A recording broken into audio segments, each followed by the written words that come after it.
Hooray for Hollywood. Wait.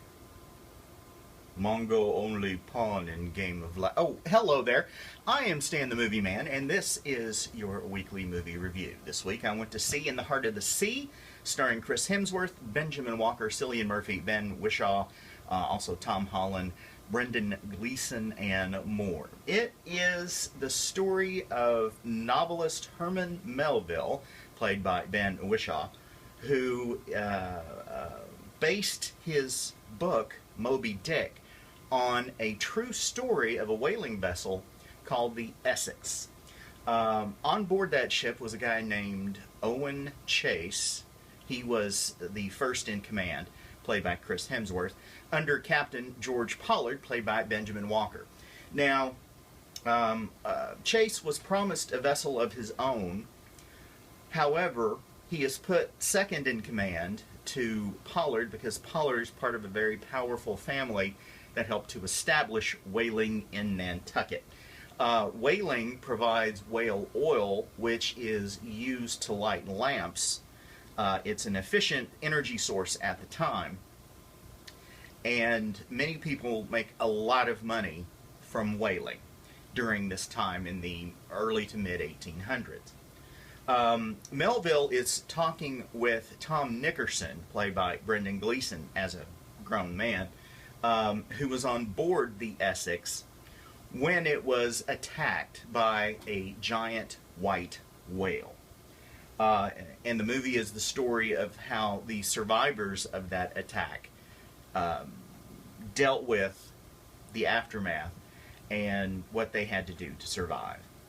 It's also about Melville getting the story out of Nickerson, who has never told it to anybody, including his wife. As a younger man on board the ship, Nickerson is played by Tom Holland. The movie is very, very good. It has a lot of adventure and tension to it. Not only tension between the characters, but between the characters and the whale, and the characters in survival, because a big part of the movie is them trying to survive the ordeal after the whale attacks the ship. What the movie fails to do at times, well, what it does and it maybe shouldn't have done, is make a statement against whaling. At the time, whaling was how that oil was gathered, and it essentially powered much of the civilized world. Now, of course, it's unnecessary, and I certainly don't support whaling now. At the time, we weren't as smart about the environment, or at least some of us, as we are now, and I'm not quite sure an anti-whaling message was necessary in the film. That aside, the special effects are really, really good, and the performances are pretty spectacular. You really get involved in the struggle of these men as they are forced to do things that many of us would not have the stomach to do. It is quite an adventure.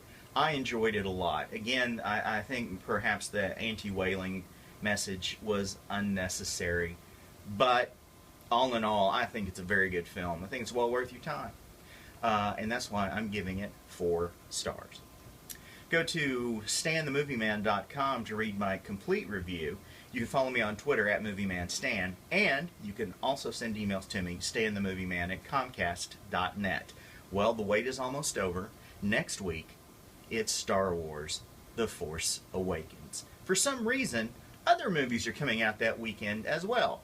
I sincerely doubt that they'll draw much of a crowd, except for the anti-Star Wars contingent, of which there are 2 or 3 people.